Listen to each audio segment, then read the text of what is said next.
Okay, so now we are here at the geometric series. So, same lang to. Sa arithmetic series, naiba lang yung formula. So, ngayon, geometric sequence, ipag-a-add daw natin lahat ng yon. So, yung formula ng geometric series ay S sub n is equals to A sub 1, 1 minus r raised to n all over 1 minus r. And then, meron tayong other formula. So, may mga ma-encounter kasi kayong ganto.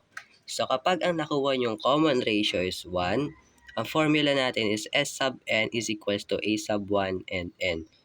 So, kapag r is equals to 1, ang gagawin nyo is multiply nyo yung first term sa pinapahanap na term, so which is the n. Next is the if r is equals to negative 1 and n is even, then, ang final answer na dun ay 0. Huwag nyo na i-solve. So, next, if r is negative 1 and n is odd, then yung sagot lang dun is the first term. Okay po. Again, kapag negative 1 ang ating common ratio and yung n is even, ang sagot dun is 0. Kasi ano lang yon, alternate. And then, kapag negative 1 naman yung ating common ratio and then yung n natin is odd, ang sagot lang natin doon is the first term. Okay po. So, let us have an example. Okay, find the sum of the given geometric sequence. So, ang sabi dito, sorry, this is S kasi we are going to sum. So, S sub 10. So, we have given geometric sequence 3, 3, 3, 3 hanggang S sub 10. So, meaning, hanggang 10th term yung ating hahanapin na sum. So, since ang ating common ratio is 1, kasi pag divide natin yan, 3 divides 3, 3 divides 3, 3 divides 3, that is just 1. And then, sabi ko kanina, if R is equals to 1 or common ratio is 1, ang formula natin is S sub n is equals to A sub 1 and n. So, now, substitute. What is S sub 10? A sub 1 natin is 3. And then, yung pinapahanap is 10 po. And then, multiply. 3 times 10 is 30. So, the sum of this given geometric sequence is 30. Okay po. So, next, find the sum of the given geometric sequence. We have 3, negative 3, 3, negative 3 hanggang S sub 10. So, ito lang din yung kanina, no? Iniba ko lang. So, kapag ang dinivide natin to, lalabas dyan is negative 1, negative 1, negative 1. So, yung ating R dito is negative 1. And then, yung ating N is even. So, N natin is 10. So, since, ang sabi ko kanina, if R is equals to negative 1 and N is even, then, the sum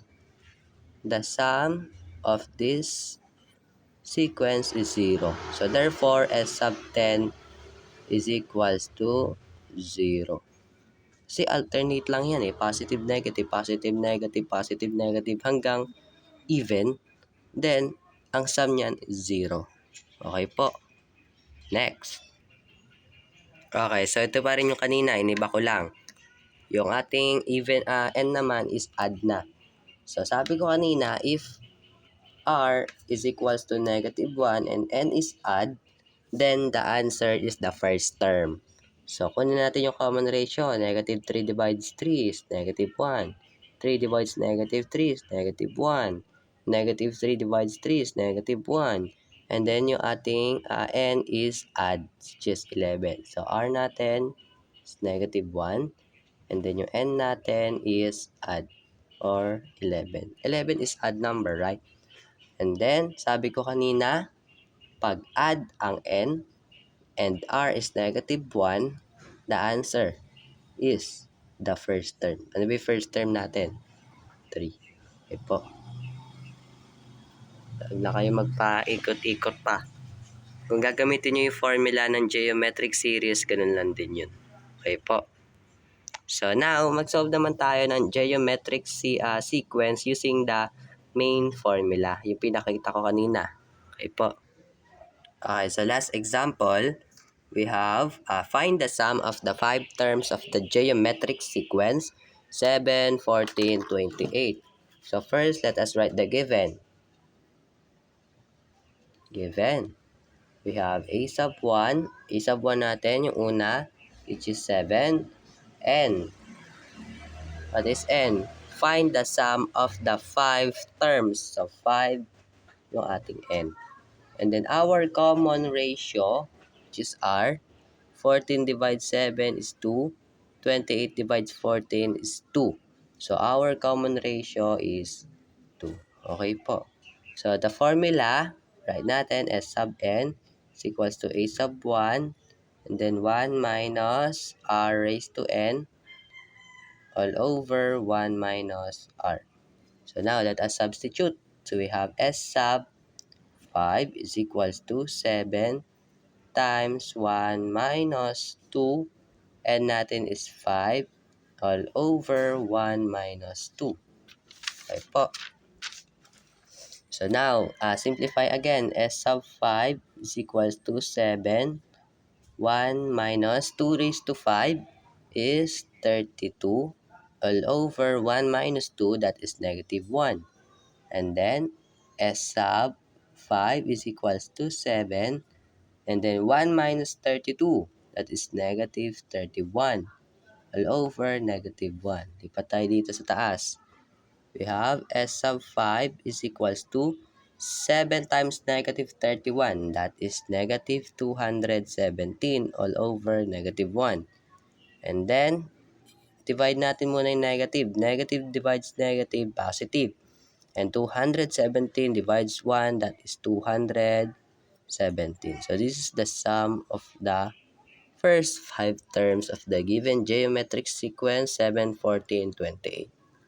So, ganun lang po kadali ang geometric series.